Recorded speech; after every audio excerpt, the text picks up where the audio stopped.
نہیں ہے۔ امام سجاد علیہ السلام درود بھیج دے محمد والے محمد۔ امام جو ہے وہ نماز پڑھ رہے ہیں، عبادت کر رہے ہیں، اور گھر میں آگ لگ گئی، سجدے کی حالت میں ہے، چیخ و پکار، امام نے سر سجدے سے نہیں اٹھایا، آگ بجھ گئی۔ بعد میں امام سے کہا مولا گھر میں آگ لگ گئی تھی، تو امام کیا فرماتے ہیں؟ مگر جو قیامت کی آگ ہے وہ اس دنیا کی آگ سے کہیں زیادہ خطرناک ہے۔ لیکن اگر انسان اپنی زندگی میں اس لذت عبادت کو نہ چکھے، عزیزان محترم، افسوس رہ جائے گا۔ انسان کی زندگی گزر رہی ہے، خود میرے اپنے انسان بڑھاپے کی طرف ہے، انسان بہرحال میں خود جو ہے وہ انسان جو ہے وہ محاسن سفید ہو گئے، لیکن اگر انسان کی زندگی میں ایسی کوئی رات نہ آئی ہو جس میں وہ خدا کی بارگاہ میں مناجات کرتا ہو اور گریہ کرتا ہو، اس کی آنکھوں میں آنسو نہ آتے ہو، اس کی زندگی گزر گئی مگر اس نے 5 منٹ سجدہ نہ کیا ہو، تو انسان نے آج 70-80 سال زندگی میں کیا کیا کہ جب اپنے خالق جس کے پاس جانا ہے اس کے لیے سجدے کا اس کے پاس ٹائم نہیں ہے۔ ظالم وہ یہ ایک حصہ ہے۔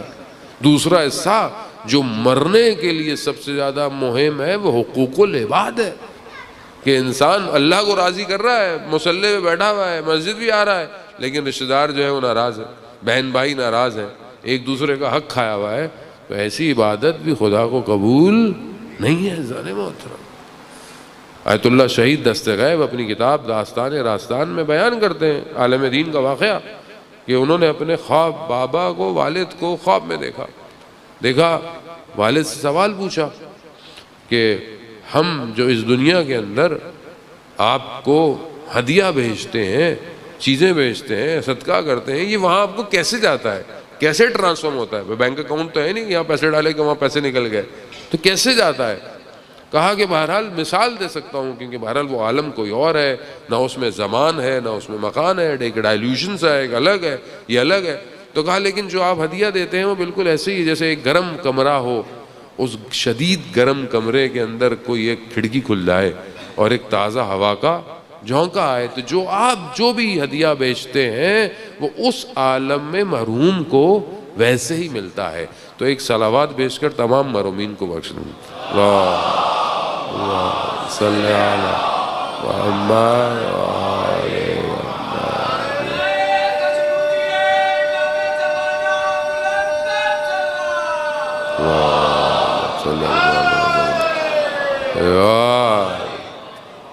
بہرحال انہوں نے اپنے بابا سے پوچھا کہ اس عالم میں عذاب کیسے ہے۔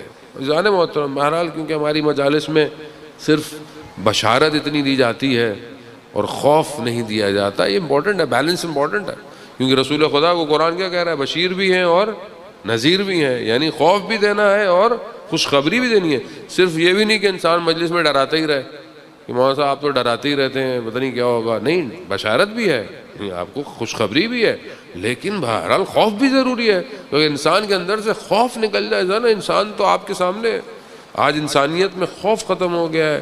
اسرائیل کس طرح بچوں کو 5000 سے زیادہ بچے 40 دنوں کے اندر انہوں نے مار دیے ہیں، اور آپ دیکھیں کئی حکمرانوں کے اندر ان کو خوف ہی نہیں ہے کہ مرنا بھی ہے کہ نہیں ہے۔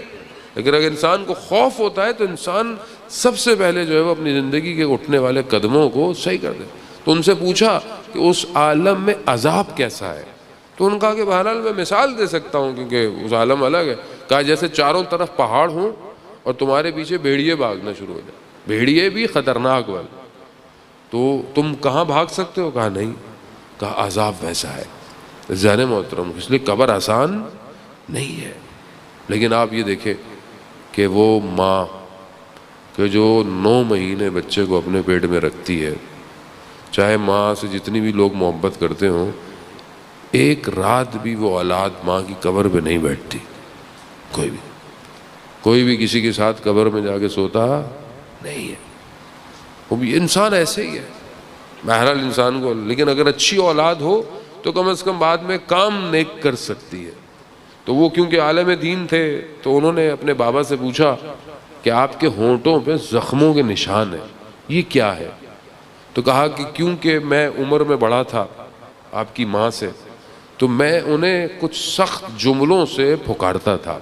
بہرحال انسان زندگی میں عادی ہوتا ہے، انسان زبان کے تیر جو ہے وہ سخت ہوتے ہیں اور انسان کو اندازہ نہیں ہوتا اپنی زندگی میں کسی کو غلط لفظ سے بولتا ہے. تو کہا ان کا دل دکھتا تھا لیکن کیونکہ میں عمر میں بڑا تھا تو وہ کچھ کہتی نہیں تھی. تو کہا یہ وہ لفظ ہے جو اس عالم میں میرے ہونٹوں پہ زخموں کی طرح ہے اور قیامت تک جو ہے وہ یہ زخم رہیں گے. تو ہاں میں کچھ کر سکتا ہوں؟ کہا ہاں اپنی والدہ سے کہیں کہ وہ مجھے معاف کر دے، حلال کر دے. عزیزان محترم، بہرحال انسان زندگی میں یہی مشکلات ہیں. بعض اوقات انسان اپنی زندگی ایسے گزارتا ہے جیسے کہ مسئلہ یہی زندگی ہے. رشتہ داروں کے ساتھ، بہن بھائیوں کے ساتھ اختلاف، ایک دوسرے کو جملے کہہ دینا، ذرا سی بات پہ آپ دیکھیں ناراضگی ہو جاتی ہے فیملی کے اندر. اس نے یہ کہہ دیا، اس نے وہ کہہ دیا. یہ ساری چیزیں بہت چھوٹی ہیں. جب انسان کو پتا ہو کہ اس نے قبر میں جانا ہے وہ ان چھوٹی چیزوں پہ دھیان نہیں دیتا.